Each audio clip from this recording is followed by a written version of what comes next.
Baiklah, kita memasuki latar belakang ilmu Aqsam Al-Quran.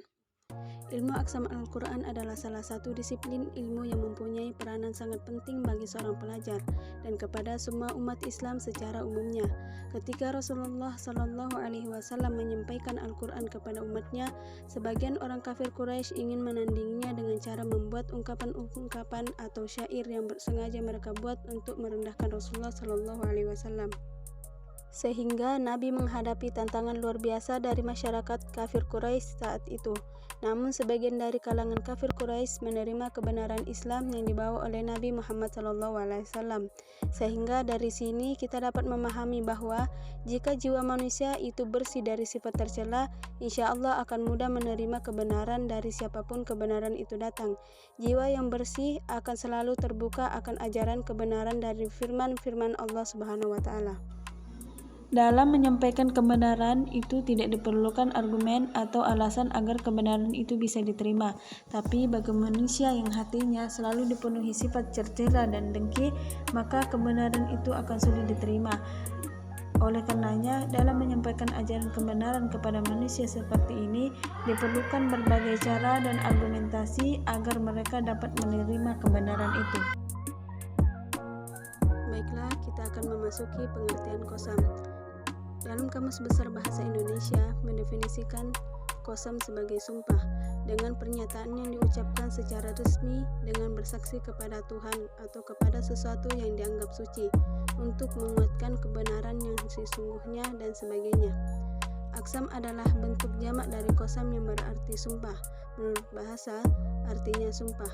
Banyak ayat-ayat Al-Quran yang menggunakan qasam. Adapun maksud penggunaan qasam atau aqsam adalah untuk memperkuat maksud sesuatu dengan menyebutkan sesuatu yang memiliki posisi yang lebih tinggi dengan menggunakan huruf waw, ba, atau lam. Begitu pentingnya qasam atau aqsam. Dalam ulum Al-Quran, masalah ini menjadi bab tersendiri yang biasa disebut dengan aqsam Al-Quran. Setelah kita mengetahui tentang pengertian dari aqsam Al-Quran, selanjutnya kita akan membahas tentang sigot dan unsur-unsur dalam Al-Quran. Sigot asil qasam ialah fiil atau kata kerja, aqsama atau ahlafa, yang ditransitifkan dengan ba untuk sampai kepada muqsam bih, sesuatu yang digunakan untuk bersumpah, lalu disusul dengan muqsam alaih, yaitu sesuatu yang karena sumpah diucapkan, yang dinamakan dengan jawab qasam. Dengan demikian, ada 3 unsur dalam sigot qasam, yaitu fiil yang ditransitifkan dengan ba, muqsam bih, dan muqsam alaih. Adapun unsur-unsur qasam terbagi menjadi 3. Yang pertama yaitu fiil yang disertai dengan huruf ba. Pada fiil yang disertai dengan huruf ba sebagai sigot asli qasam yang mesti diiringi oleh fiil. Contohnya yang terdapat pada Quran surah At-Taubah ayat 62. Yahlikuna billahi lakum. Di sini ada kata billahi yang dimaksud dengan fiil yang disertai dengan huruf ba, diawali dengan ba, yaitu billahi, yang artinya mereka orang-orang munafik bersumpah kepadamu.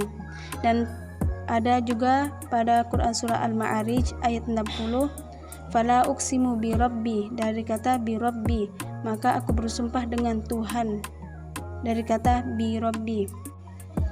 Huruf qasam lainnya adalah huruf ta yang khusus digunakan pada lafaz jalalah. Penggunaan huruf ta ini sebagai pengganti huruf waw yang sudah biasa digunakan di kalangan bahasa Arab. Contohnya Quran surah Al-Anbiya ayat 57. Tallahi la akidanna asnamakum ba'da an tuwallu mudbirina, yang artinya Nabi Ibrahim berkata dalam hatinya, demi Allah sungguh aku akan melakukan tipu daya terhadap berhala-berhalamu setelah kamu pergi meninggalkannya. Unsur qasam kedua yaitu muqsam bih.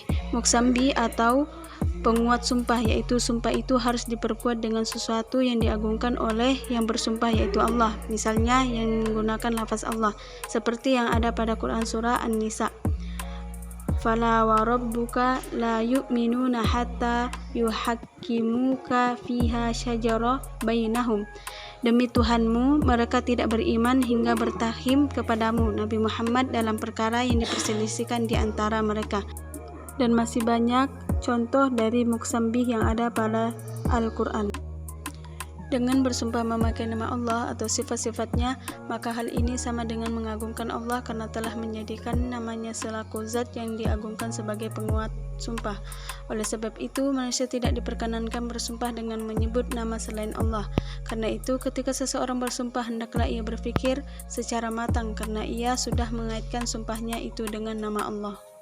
Adapun unsur qasam yang terakhir yaitu muqsam alaih atau berita yang diperkuat dengan sumpah, yaitu berupa ucapan yang ingin diterima atau dipercaya oleh orang yang mendengar lalu diperkuat dengan sumpah tersebut. Muqsam alaih juga biasa disebut dengan jawab aqsam. Inilah sebenarnya menjadi tujuan dari sumpah, yaitu membenarkan dan menguatkan yang disampaikan. Adapun contoh dari muqsam alaih yang terdapat dalam Quran surah Ar-Ra'd ayat 31. Walau anna Qur'anan suyirat bihil jibalu aw qutti'at bihil ardu aw kullima bihil mauta bal lillahil amru jami'a. Sekiranya ada suatu bacaan kitab suci yang dengannya gunung-gunung dapat digeserkan, bumi dibelah, atau orang mati dapat diajak bicara, itulah Al-Quran. Sebenarnya segala urusan itu milik Allah. Muqsam alaih pada ayat di atas dihilangkan, yaitu idealnya. Pembahasan mendalam telah banyak dilakukan oleh para ulama dalam menyikapi arti sebenarnya dari sumpah Allah ini, baik dalam aspek